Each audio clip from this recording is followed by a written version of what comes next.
pinalayas na kami doon. Pinalayas na kami dyan. Diyan kami gumagawa ngayon. At ililipat na kami ni Amo dito. Dito na ito, malapit sa katabi na ng tirahan namin, ng kwarto namin.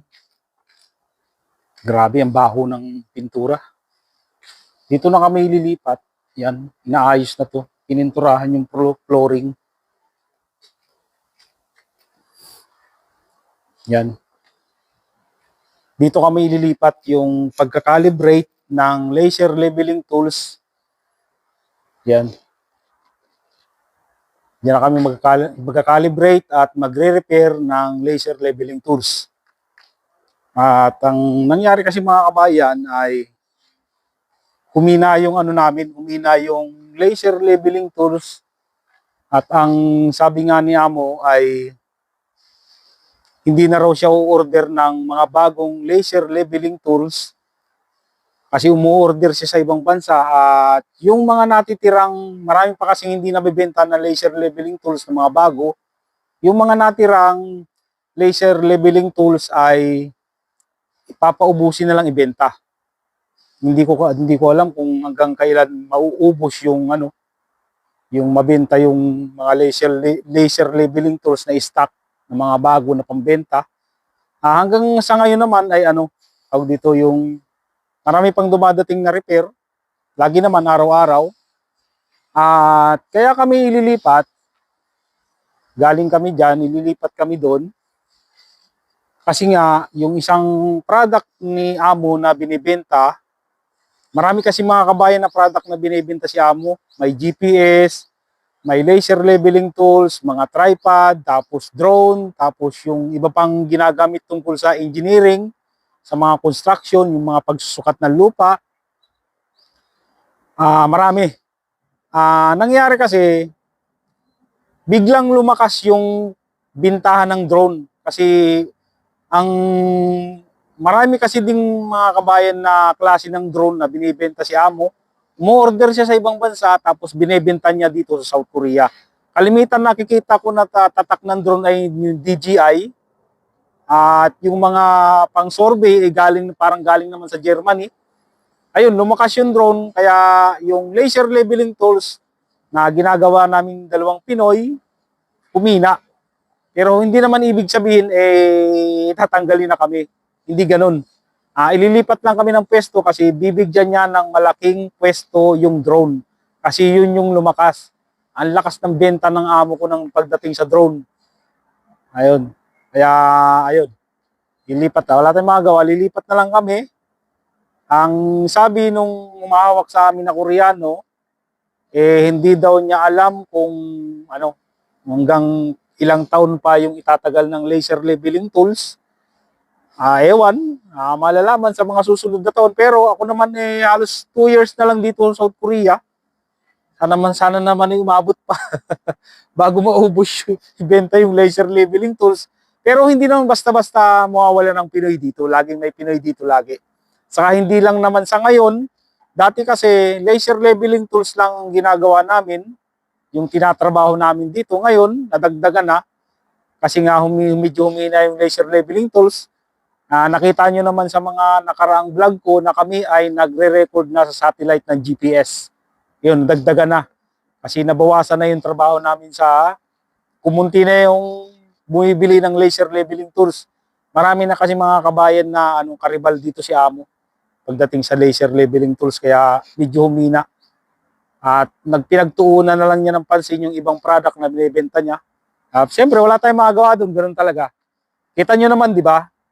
Sa product pa lang ni Amo, may ganun na nangyayari. May company na humihina at merong company na lumalakas. Katulad na lang sa product ni Amo. Sa dami ng product ni Amo na binebenta, merong product siya na humihina at merong product na lumalakas. Ganun lang talaga yun. Pero hindi naman ibig sabihin na ipapalayasin na kami dito sa company. Hindi ganun yun. Hindi pa ngayon. At hindi rin naman ako makatambay sa kwarto dahil ang napakabaho ng pintura. Kaya na mga kabayan, yung cherry blossom dito na nasa likod namin. Ayan. Kaya Doon muna tayo tatambay sa tabi ng ilog mga kabayan. Nagbukad-kara na ang cherry blossoms dito. Ayun, no? Nakikita ninyo. Yan yung pupuntahan natin. Yan sa kabila, yun. Namumuti na. Yan, no? Ayun, nakita ninyo. Pupuntahan natin ng mga kabayan. Doon muna tayo, maglilibang-libang. Let's go. Magbabike lang ako. Nandito na tayo mga kabayan sa cherry blossoms malapit sa amin. Siguro mga mga 15 minutes lang lakarin simula sa tirahan namin. Nagbike nga lang ako. Dito ko na iginarahe yung bike ko. Ayun, makikita nyo sa kabilaan ito mga kabayan. At bawal daw dali ng bike dito. Diyan sa kalsada na yan. Tayo. Yan mga kabayan, ganda. Miyerkules pa lang ngayon. Ang ganda na ng bukadkad, oh. Kasi baka sa Biyernes ng gabi o Sabado ng gabi, parang uulan eh. Sigurado pag umulan, yari ito, laglagan lahat ng mga bulaklak dito. Cherry blossoms. Nakita niyo mga kabayan, tabi lang ng kalsada to. Ayan.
Bilaan to mga kabayan kasi ito ay sa tabi ng ilog to. Ayan.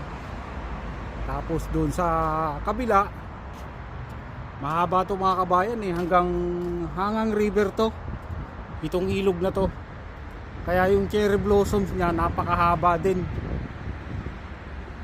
Yun sa kabila mga kabayan, ito palaruan dito yung mga naglalaro. Yung kabila na yan, kabilaan to. Makapal din ng cherry blossom doon sa kabila yan, no. Mahaba din yan.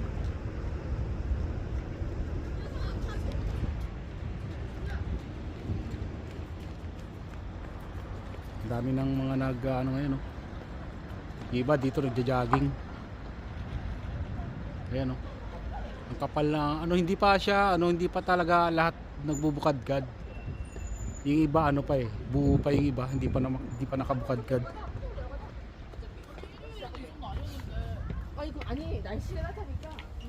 Yun, ang ganda ng dito. Yung laylay ng cherry blossoms. Mas maganda pa nga dito yung cherry blossom dito dire-diretso siya, hindi siya patlang-patlang. Hindi katulad dun sa Uido, pangit doon, nalalaki ng agwat ng cherry blossoms. Haba nito mga kabayan.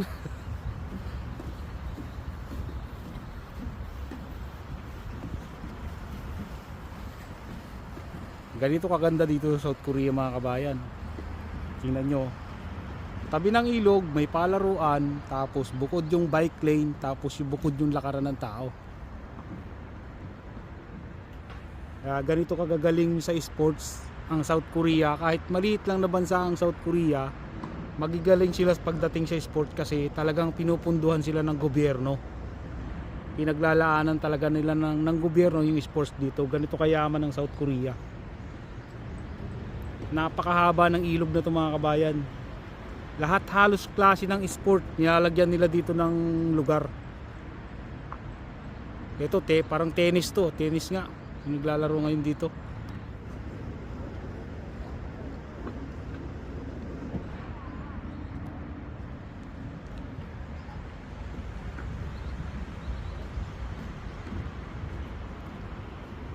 Haba nito.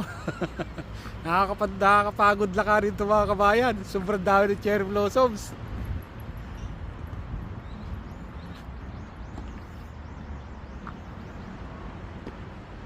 Maganda rito pag pag yung tanghali.